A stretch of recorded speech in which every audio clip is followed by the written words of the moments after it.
Imaginez la scène un instant. Nous sommes à Londres, au cœur de la City. Les tours de verre reflètent un ciel gris typiquement britannique. À l'intérieur, dans des bureaux feutrés où tout respire le pouvoir et la discrétion, les traders arrivent avec leur café brûlant à la main. Les écrans s'allument un à un. Les marchés ouvrent. Les chiffres défilent. Ici, on parle en milliards, comme d'autres parlent en centimes. Ici, on a le sentiment de tenir les rênes de la finance mondiale.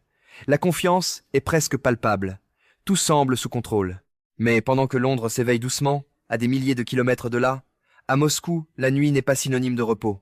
Dans certains bureaux fermés, loin des caméras, une mécanique silencieuse est déjà en marche. Pas de discours, pas de communiqué, pas de fuite dans la presse. Juste des instructions transmises sur des canaux sécurisés, des décisions prises dans un calme absolu, et ces décisions vont immobiliser, rediriger ou verrouiller des milliards d'actifs. Bienvenue dans une histoire qui ressemble à un thriller, mais qui touche au cœur même du système financier mondial. Aujourd'hui, on décrypte une séquence qui illustre à quel point la finance moderne est devenue un terrain de confrontation stratégique. Tout part d'une décision majeure du côté britannique. L'autorisation de saisir plusieurs milliards de dollars d'actifs liés à la Russie. Officiellement, la justification est juridique et morale. Il s'agit, selon Londres, de mobiliser des fonds pour la reconstruction et d'assumer des responsabilités. Présentée ainsi, la mesure se veut légale, presque éthique. Mais, en géopolitique, une décision n'a jamais une seule lecture. Du côté de Moscou, l'interprétation est radicalement différente. Là-bas, ce n'est pas vu comme un simple acte juridique. C'est perçu comme une rupture de règles, une ligne rouge franchie. Car, dans la finance internationale, il existe un principe presque sacré. Les réserves d'un État, surtout celles d'une banque centrale, sont censées être intouchables. Elles représentent la stabilité, la crédibilité, la souveraineté financière. Toucher à ces réserves, c'est envoyer un message très clair. Les règles du jeu peuvent changer. Et quand les règles changent, la confiance tremble. D'ailleurs, si tu aimes ce type d'analyse géopolitique et financière expliquée simplement, pense à t'abonner maintenant. Ça aide énormément la chaîne à continuer ce genre de contenu. Ce qui surprend ensuite, c'est la nature de la réponse russe. Beaucoup s'attendaient à des déclarations enflammées, à des menaces publiques, à un bras de fer médiatique. Mais non, la réaction est rapide, méthodique, presque froide. Selon plusieurs analyses, il s'écoule très peu de temps entre la décision britannique et la réponse russe.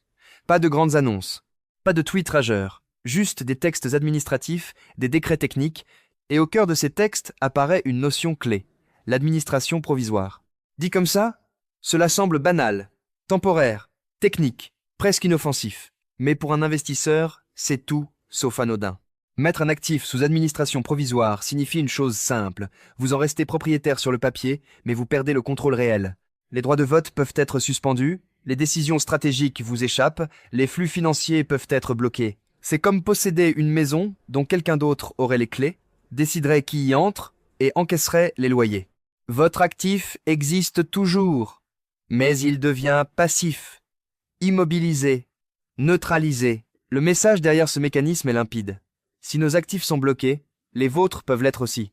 C'est une logique de symétrie, une riposte en miroir. Et dans le monde de la finance, ce type de signal peut produire des effets bien plus puissants que des discours politiques. Car au-delà des montants qu'il s'agisse de 3 milliards ou davantage, le véritable enjeu, c'est la confiance. La finance mondiale repose sur une croyance partagée.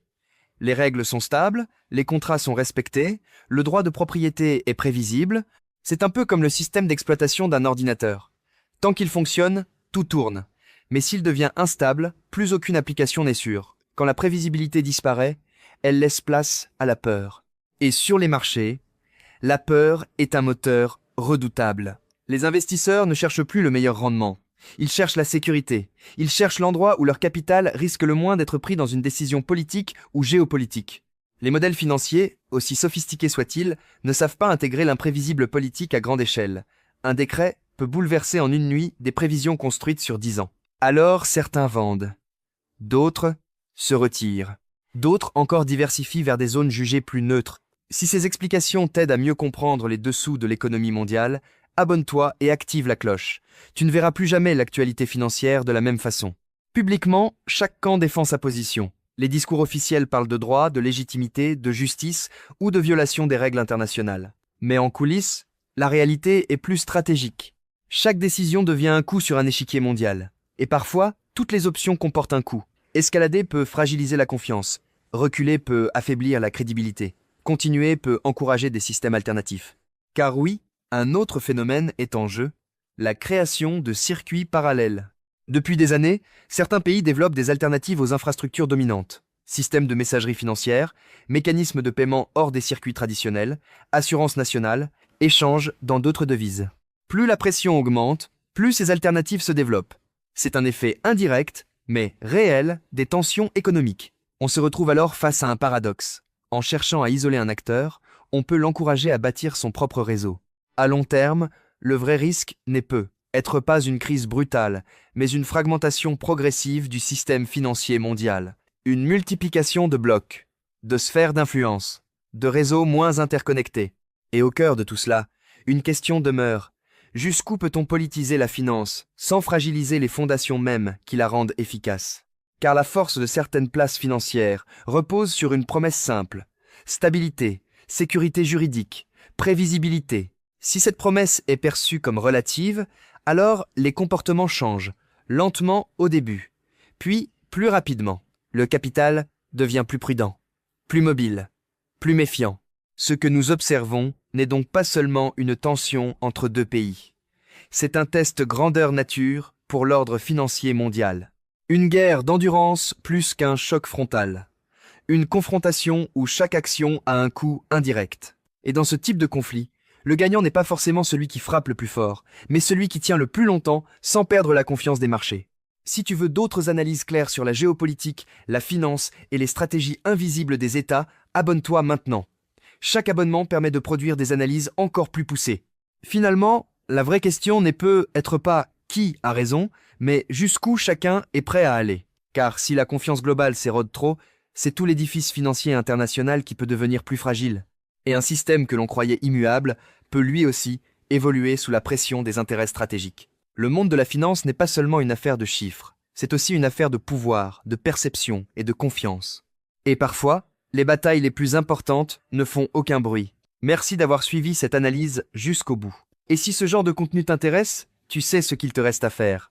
Abonne-toi pour ne rien manquer des prochaines analyses.